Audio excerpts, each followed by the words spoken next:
ଏହି କାହାଣୀଟି ଗୋଟିଏ ଶୋଷିଲା ହରିଣର, ଯିଏ ପାଣି ପାଇଁ ଜଙ୍ଗଲର ସବୁ ଜାଗା ଖୋଜି ସାରିଥିଲା। ଉପାୟ ନ ପାଇ ଗଛ ମୂଳରେ ଟିକେ ଆରାମ କରୁଥାଏ। ତାକୁ ପାଣିର କୁଳୁ କୁଳୁ ଶବ୍ଦ ଶୁଭାଗଲା। ସେ ଶବ୍ଦ ଶୁଣି ସେ ନଦୀ ପାଖରେ ପହଞ୍ଚି ପାଣି ପିଇବା ପାଇଁ ମୁଣ୍ଡ ନୁଆଁଇଛି। ତା ନଜର ବାମ ପଟକୁ ପଡ଼ିଲା। ବାମ ପଟେ ସିଏ ଗୋଟିଏ ଶିକାରୀକୁ ଦେଖେ, ଯିଏକି ଗୋଟିଏ ଧନୁତୀର ଧରି ତାକୁ ମାରିବା ପାଇଁ ରେଡ଼ି ହୋଇକି ଅଛି। ଆଉ ତା ନଜର ଯେବେ ଡାହାଣ ପଟକୁ ପଡ଼େ, ସିଏ ମହାବଳ ବାଘକୁ ଦେଖେ।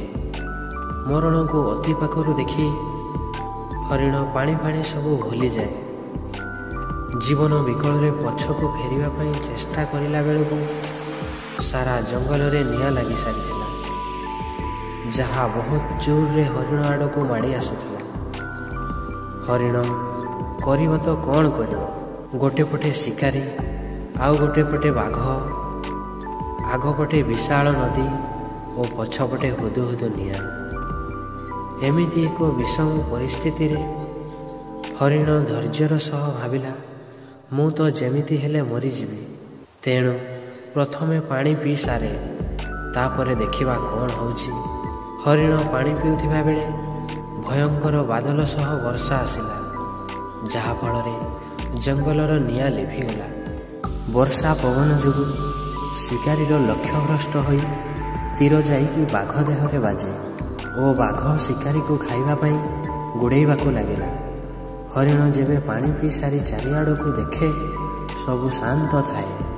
ନା ବାଘ, ନା ଶିକାରୀ, ନା ନିଆଁ, କିଛି ବି ନଥିଲା।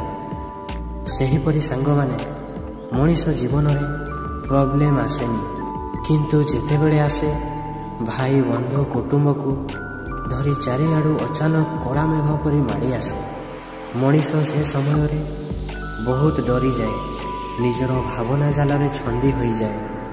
କିନ୍ତୁ ଏମିତି ସମୟରେ ଛାନିଆ ନ ହୋଇ ବାସ୍ 2 ମିନିଟ୍ ଶାନ୍ତିପୂର୍ଣ୍ଣ ଭାବରେ ଭଲସେ ଚିନ୍ତା କରିବା ଦରକାର। ଦେଖିବେ ସମାଧାନର ବାଟ ତୁମ ପାଖରେ ହିଁ ଥିବ।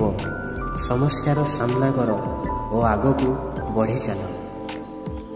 ଯଦି ଏହି ଭିଡ଼ିଓଟି ଭଲ ଲାଗୁଛି ତାହେଲେ ଭିଡ଼ିଓଟିକୁ ଲାଇକ୍ ଏବଂ ଚ୍ୟାନେଲଟିକୁ ସବସ୍କ୍ରାଇବ୍ କରିବା ପାଇଁ ଭୁଲିବେ ନାହିଁ। ଜୟ ଜଗନ୍ନାଥ।